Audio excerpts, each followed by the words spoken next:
بسم اللہ الرحمن الرحیم۔ دوستو محسنو، بات فروری 2023 کی ہے۔ ایک جان لیوا دل کو ہلا دینے والی ایک خبر جس نے دل کے تاروں کو چھیڑا اور ایک عجب ہیجانی سی کیفیت پیدا ہوئی۔ سنا دیکھا، سوشل میڈیا اس کی سب سے بڑی سورس تھی۔ معلوم ہوا ترکی اور شام میں جان لیوا زلزلہ کتنے ہی انسانوں کی جان لے گیا۔ آپ سے جو بات کرنی تھی وہ بات کچھ اس طرح ہے۔ یہ زلزلے جہاں سائنٹیفک ریزن رکھتے ہیں، اس کے ساتھ ساتھ یہ صرف قدرتی آفت ہی نہیں بلکہ ہماری بدعمالیوں، اللہ کا عذاب اور قیامت کی نشانیاں بھی ہیں۔ آئیے ذرا اس بات کو سمجھنے کی کوشش کرتے ہیں۔ میں کچھ کوٹیشنز آپ سے شیئر کروں گا، مفہوماً اقتباساً تو نہیں، مفہوماً آپ سے کچھ باتیں شیئر کرتا ہوں۔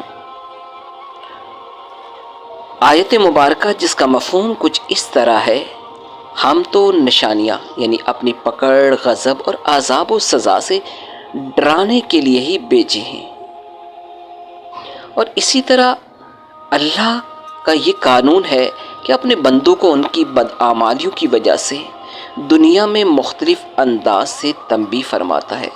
کچھ کو جنگ و قتال میں مبتلا کر کے، کچھ کو امن و امان کی نعمت سے محروم کر کے، کچھ کو مال، جان اور اناج کی کمی میں مبتلا کر کے، اور کچھ کو مختلف فتنے اور زلزلے بھیج کر۔ میں ایک حدیث مبارکہ کا مفہوم آپ کے سامنے پیش کرتا ہوں۔ فتنے، زلزلے اور قتل امت کی بدعمالیوں کے سبب دنیاوی عذاب ہیں۔ اسلامی تاریخ میں سب سے پہلا زلزلہ خلیفہ ثانی حضرت عمر رضی اللہ تعالیٰ عنہ کے دور خلافت میں آیا تو آپ نے فرمایا، اللہ کی قسم، زلزلہ جو آیا وہ کسی گناہ کے سبب ہی آیا ہے۔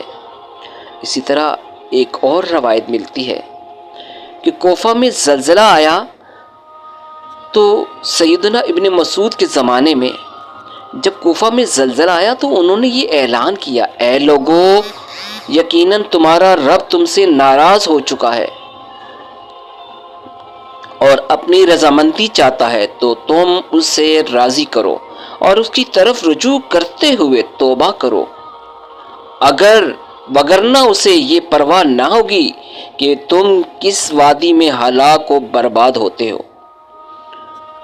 کیا ہم ان لوگوں میں سے ہو گئے جن کے بارے میں اللہ تعالیٰ نے یہ ارشاد فرمایا ہے، جس کا مفہوم کچھ اس طرح ہے کہ یقیناً جن لوگوں کے حق میں آپ کے رب کی بات ثابت ہو چکی ہے وہ ایمان نہیں لائیں گے، گو ان کے پاس تمام نشانیاں پہنچ جائیں جب تک وہ دردناک عذاب کو نہ دیکھ لیں۔ سامعین و ناظرین، یہ کچھ کوٹیشنز، کچھ اہم باتیں میں آپ پیاروں سے شیئر کرنا چاہ رہا تھا۔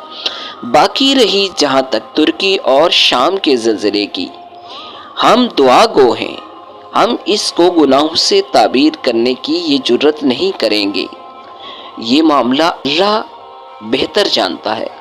ہم یہاں پر تکلیف میں گھرے اپنے مسلمان بھائیوں کے لیے دعا گو ہیں، اے پیارے اللہ، تو اس مشکل گھڑی میں ہمارے زلزلہ زدگان جو دنیا سے چلے گئے ان کی مغفرت فرما، اور جو زخمی ہیں انہیں روبائے صحت فرما، اور لاحقین کو صبر جمیل عطا فرما۔ سامعین و ناظرین، دنیا میں جہاں پر بھی کوئی مسئلہ، زلزلہ، عذاب، تکلیف، کرب آئے تو اس سے سبق سیکھنے کی کوشش کیجیے کہ یہ سب ہمارے لیے عبرت کے نمونے ہوتے ہیں۔ اپنے کریم کو کثرت کے ساتھ یاد کیجیے، استغفار کیجیے اور اچھے اعمال کیجیے۔ ایسی ہی مزید ویڈیوز دیکھنے کے لیے آپ ہمارا چینل وزٹ کیجیے۔